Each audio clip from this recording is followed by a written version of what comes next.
அனைவருக்கும் வணக்கம். இன்றைக்கி நம்ம எதை பற்றி பார்க்க போகிறோம்னு பார்த்தீங்கன்னா, இப்போ பல பேர் இந்த டீனேஜ் பசங்ககிட்ட கேட்குற கேள்வி எப்போ கல்யாணம் எப்போ கல்யாணம்ன்றது. மேக்ஸிமம் ஓல்டு 19 கிட்ஸ்க்கு சீக்கிரமாக ஆயிடலாம், 2K கூட ஆயிடலாம். ஆனால் இந்த மாதிரி என்ன சொல்கிறது, ரொம்ப லேட்டாகி மேரேஜ் பண்ணாமல் இருக்க நிறையா பேரை பார்த்து கேட்குற கேள்வி இதுதான். கல்யாணன்றது ஒரு என்ன சொல்கிறதுனா, ஒரு குவாலிஃபிகேஷன் பண்ணிக்கணும் அந்த ஏஜ்லன்னு தான் மேக்ஸிமம் எல்லோரும் பார்க்குறாங்களே தாண்டி, அதை தாண்டி லைஃபுங்கிற ஒரு மிகப்பெரிய ஜேர்னி இருக்குது. அதை எப்படி ரன் பண்ணுவாங்கிறத பற்றி யாரும் யோசிக்கிறதில்ல. உனக்கு என்ன 28 29 அவ்வளோதான் மேரேஜ் பண்ணணுன்ற அந்த ஏஜை மட்டும் நீங்கள் வச்சு கன்சிடர் பண்ணாதீங்க. அதை தாண்டி லைஃபுங்கிறது அதுக்கப்புறம் 60 80ன்னு வாழ்க்கை வயசு வரைக்கும் இருக்க வேண்டியது. ஸோ அதில் அந்த பர்சன் முதல்ல அவன் தேட வேண்டியது முதல்ல வருமானம், நிலையான வருமானம். அப்படி இல்லையா டெம்பரரியாக போனாலும் கல்யாணம் பண்ணிக்கிறவங்களுக்கு தன்னால் முடிஞ்சதை செய்கிற ஒரு அளவுக்கு குவாலிஃபிகேஷன் எதிர்பார்க்குறாங்க.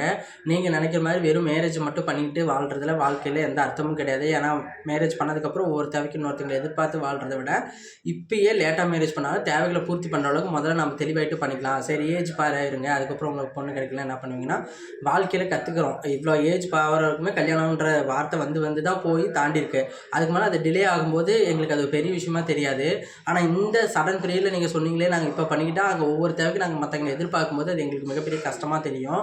அதனால் முதல்ல லைஃப்பில் தேவை வருமானன்றது தான் இது மெயின் முக்கியம். ஏன்னா பொண்ணுங்க கூட ஏஜ் பாரானா கூட கல்யாணம் பண்ணிக்க ரெடியாக இருப்பாங்க வருமானம் இருந்தால். அதனால் வருமானன்றது மெயின் முக்கியமாக இருக்கிற இந்த காலகட்டத்தில் மேரேஜ் எல்லாருக்கும் ஒரு எங்களை மாதிரி டீனேஜ் பசங்களுக்கு அது அத்தியாவசியம்தான். ஃபஸ்ட்டு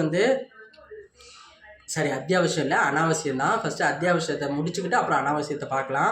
அதனால் மேரேஜே பண்ணாமல் இருப்பீங்களான்னு கேட்டால் இல்லை, கண்டிப்பாக குவாலிஃபிகேஷனுக்கு மேரேஜ் ஒரு எலிஜிபிள். நீங்கள் ஒரு இடத்துல பேசணும், ஒரு இடத்துல இது பண்ணணும்னா அவங்க ஃபஸ்ட்டு கேள்வியே நீலாம் மேரேஜ் ஆனவனா, அப்போ நீ பேசுகிறதுக்கே எலிஜிபிள் கிடையாது, உனக்கு அதை பற்றின எந்த எக்ஸ்பீரியன்ஸும் தெரியாது.